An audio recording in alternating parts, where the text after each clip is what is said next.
Okay, the next bit of the question gives you a scatter diagram here between years of schooling and life expectancy. And you have your equation of your line of best fit, which is called the regression line.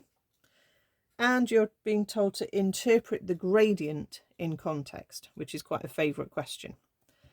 So that means for every 1 unit increase in the horizontal, then you're going to go up or down by approximately the value of the gradient. Now this is positive, so we're going up approximately this many units on the vertical on average. So let's say that in context. So we can say for every 1 extra year, or you can say additional year of schooling, so that's your for every 1 increase on the horizontal,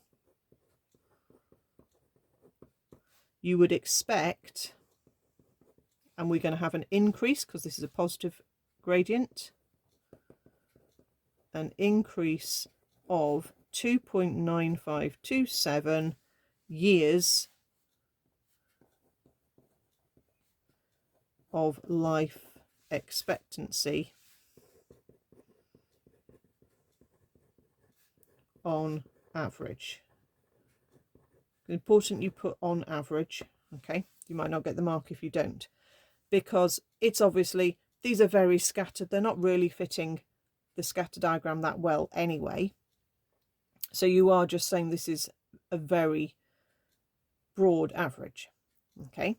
Sometimes they ask you to interpret the gradient, the intercept of the regression line. Sometimes that's not appropriate, okay? The intercept in this case, you would take the line back so it hits where effectively x is 0. So that would be the life expectancy for a country that had no years of schooling.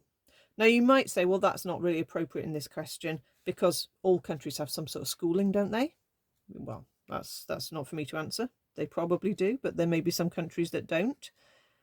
But again, you don't know that this pattern extends back that far, do you?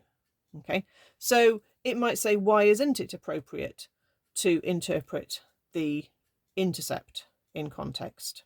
Okay, so think of things you could say for that type of question as well. But this interpret the gradient is quite a common question.